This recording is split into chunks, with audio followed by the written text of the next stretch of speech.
హైదరాబాద్లోని హోటల్లో కాంగ్రెస్కు సంబంధించినటువంటి కొంతమంది ఎమ్మెల్యేలు కూర్చొని మాట్లాడడం, అదేవిధంగా ప్రభుత్వానికి వ్యతిరేకంగా మాట్లాడుకున్నారని, మంత్రుల పట్ల అసహనంగా ఉన్నారంటూ కూడా చాలా చోట్ల ప్రచారాలు కొనసాగుతూ వచ్చాయి. ఈ క్రమంలోనే మన దగ్గర నాగర్ కర్నూల్ ఎమ్మెల్యే కుచ్కుల రాజేష్ రెడ్డి ఉన్నారు. ఆయనతో మాట్లాడదాం. అసలు ఆ రోజు ఏం జరిగింది, దీనికి సంబంధించిన వివరాలేంటో ఆయన అడిగి కనుక్కునే ప్రయత్నం చేద్దాం. సార్ చెప్పండి, వాస్తవంగా ఈ అంశాన్ని ఎట్లా చూడాలి? మొత్తంగా రాష్ట్ర వ్యాప్తంగా కూడా దీన్ని అంతా కూడా ఒక హాట్ టాపిక్గా మార్చినటువంటి పరిస్థితి కనిపిస్తుంది. దీన్ని ఎట్లా చూడాలి? వాస్తవంగా ఆ రోజు ఏం జరిగింది? వాస్తవంగా ఆ రోజు మిత్రులు సహచర శాసనసభ్యులు ఫోన్ చేసి కలుద్దామంటే కలుద్దామన్నాము, డిన్నర్కి పోయినాము. అట్లా అనుకోకుండా 10 మందో 8 మంది టు 10 మంది వస్తున్నారు పోతున్నారు. హోటల్లో కూర్చొని డిన్నర్ చేయడం జరిగింది. డిన్నర్ చేసినప్పుడు ఒక రాజకీయంగా ఇప్పుడు మనం ఏ సబ్జెక్ట్ అయినా ఇప్పుడు అందరు ఎమ్మెల్యేలు కూర్చున్నప్పుడు కొంచెం రాజకీయం మాట్లాడతారు. మిగతా డాక్టర్లు, నేను డాక్టర్లు అంతా కూర్చున్నప్పుడు డాక్టర్ల గురించి మాట్లాడతాం. కాబట్టి డిస్కషన్ వచ్చింది. కానీ కొన్ని మీడియా మిత్రులకు నా ఒక సూచన అనుకోండి, లేకపోతే నా అడ్వైజ్ అనుకోండి, లేకపోతే నా రిక్వెస్ట్ అనుకోండి, వాస్తవాలు తెలియకుండా మీ ఇష్టం ఉన్నట్టు ఒక్కొక్కరు ఒకలాగా, ఒక్కొక్కరు అంటే తిరుగుబాటు అని. ఎవరు తిరుగుబాటు ఎందుకు చేస్తారు? ఎవరైనా తిరుగుబాటు చేస్తారా? మా ముఖ్యమంత్రి రేవంత్ రెడ్డి గారు మా మీద వారికి ఉన్న అంటే నమ్మకం, వారు మమ్మల్ని తీసుకొచ్చి కంటెస్ట్ చేయించి ఈరోజు నన్ను ఎమ్మెల్యేగా చేస్తే ప్రభుత్వానికి, కాంగ్రెస్ పార్టీకైనా, ముఖ్యమంత్రి గారికైనా, మంత్రులకైనా ఎవరు తిరుగుబాటు చేసే పరిస్థితి లేదు. ఎవరికైనా 10 మంది కూర్చున్నప్పుడు వాళ్ళకు చిన్న చిన్న ఏవైతే ప్రాబ్లమ్స్ ఉన్నాయో అది కామన్.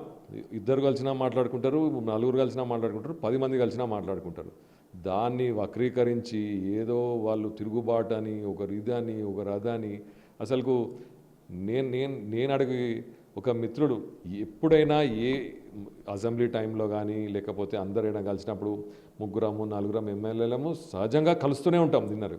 కానీ దీన్ని ఎందుకు అంత వక్రీకరించినా నాకు అర్థం కాలేదు. అది నన్ను ఆహ్వానించిన డిన్నర్కు పోయినాం, కూర్చున్నాం, మాట్లాడినాం. కూర్చున్నది హైదరాబాద్లో గచ్చిబౌలిలో హోటల్లో. వీరు వక్రీకరించింది ఫామ్ హౌస్లో జడ్చర్లలో కూర్చున్నాడని. జడ్చర్లా పోయి కూర్చొనంత టైమే వరకు ఉంది, లేకపోతే కూర్చొని ప్రభుత్వానికి వ్యతిరేకంగా మాట్లాడాల్సిన అవసరమే వరకు ఉన్నది. నాకు సొంతంగా అయితే నేను అడిగిన పనులన్నీ ఎత్తున్నాయి. నాకు దాని గురించి నాకు కాలేదు అని చెప్పుకోవడానికి ఏమీ లేదు. కానీ అది మీడియా మిత్రులు వారిని వక్రీకరించి దాన్ని ఎట్లా చేసినంటే అది ఏదో పెద్ద మేము ఏదో ఒక ముఠా పక్కకు పోయి దాన్ని ఏదో ఎవరు తిరుగుబాటు అక్కడ ఎవరు కూడా తిరుగుబాటు చేయలేదు. ఎవరికి చిన్న చిన్న సమస్యలు ఉంటే మాట్లాడడం సహజం. దాన్ని కూడా మీరు తెలియకుండా ఏం మాట్లాడో సగం మందికి తెలియదు. దాన్ని తీర్చి ఆ మీడియా మిత్రులకు ప్లీజ్ మీరు ఫస్ట్ తెలుసుకొని మేము దాచుకున్నామో లేకపోతే వేరే రాష్ట్రంలో లేకపోతే వేరే దేశంలో లేము, మమ్మల్ని అడగండి మేము ఏం చేసినామో. ఉత్తరాన టీవీలలో వీళ్ళు చేసిండ్రు అని పొద్దున్న లేచినప్పటి నుంచి చేసి దాన్ని వక్రీకరించకండి. వాస్తవాలు కావాలంటే మా దగ్గర రండి, మేము చెప్తాం. అన్న ఇంకోటి అంటే కాంగ్రెస్ ప్రభుత్వం అధికారంలోకి వచ్చినప్పుడే సీఎంగా ముఖ్యమంత్రి రేవంత్ రెడ్డి ప్రమాణ స్వీకారం తర్వాత కూడా కాంగ్రెస్ సర్కారు కూలిపోతుంది అంటూ కూడా అప్పట్లో పూర్తిగా వార్తలు వచ్చాయి. తిరిగి సేమ్ అదే సీన్ ఇప్పుడు రిపీట్ అయింది. అంటే నిజంగా నిజాల విషయానికి వస్తే దాన్ని దీంతో కంపేర్ చేస్తే ఎట్లా చూస్తారు? ఈరోజు మీ అందరూ చూస్తున్నారు, మాకు టైం లేకుండా స్కీములు వస్తున్నాయి, స్కీములు ఎవరికి అమలు చేయాలి, ఎట్లా పబ్లిక్లోకి పోవాలి అనే విధంగా ఆలోచిస్తున్నాం. మా ముఖ్యమంత్రి వచ్చినప్పటి నుంచి ఏదో స్కీమ్ పెడుతున్నాడు. మేము ఆ స్కీములు పబ్లిక్ ఎలా పోవాలని మేము ఆలోచిస్తుంటే అంత టైం ఎవరికి ఉంది ఈ ప్రభుత్వము ఇట్లా చేయాలి అట్లా చేయాలి ఆలోచించడానికి? ఆయన ఈరోజు రేవంత్ రెడ్డి గారి ధైర్యంతోనే మనం కాంగ్రెస్ ప్రభుత్వం ఏర్పాటు చేసుకున్నాం. అది అందరికీ తెలుసు, అది వాస్తవం. రేవంత్ రెడ్డి గారి ఒక ధైర్యంతో ఈరోజు కాంగ్రెస్ పార్టీ ఈ రాష్ట్రంలో నిలబడ్డది. కాబట్టి దాన్ని ఎవ్వరు కూడా చెడగొట్టడానికి కూడా లేదు. ఏమైనా ఉంటే ఎవరికైనా ఏ శాసనసభ్యునికైనా ఎటువంటి ప్రాబ్లం ఉన్నా, ఎటువంటి అంటే అవసరాలు ఉన్నా ప్రతి ఒక్కరము రేవంత్ రెడ్డి గారి దగ్గరికి పోతున్నాము. ఇంకా మళ్ళీ ఆయనను కూల్చోవడానికి ఎవడు ధైర్యం చేయలేడు. ఎందుకంటే మనకు నాగర్ కర్నూల్ నియోజకవర్గం సంబంధించి 30 ఏళ్ళ తర్వాత మేము కాంగ్రెస్ జెండా ఎగిరేసినాం. దీన్ని అంత సులభంగా దాన్ని పొడగొట్టే విషయంలో ఇవ్వడానికి ఆలోచన లేదు.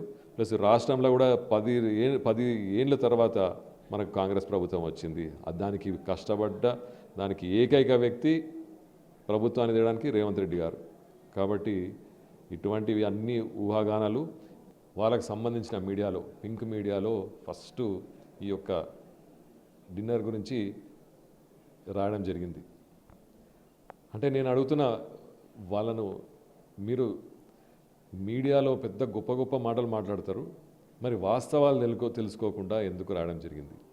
మీరు ఇటువంటి రాస్తున్నారు కాబట్టే మీరు ఎంత ధైర్యంగా ఉన్నా మేము మిమ్మల్ని 10 ఏళ్ళ తర్వాత కూలగొట్టి ఈరోజు మేము రాష్ట్రంలో అధికారంకి రావడం జరిగింది. మీకు ఇంకో సూచన, మీరు ఇట్లానే చేస్తే, ఈ తప్పుడు వార్తలు రాసి ఇట్లానే చేస్తే ప్రజలు మీకు ఆల్రెడీ ఎలా అయితే మీ నమ్మకాన్ని కూలగొట్టినరో మీ చేసే చేష్టలకు తప్పకుండా మీరు మనుగడ లేకుండా చేస్తారు ఈ రాష్ట్ర ప్రజలు.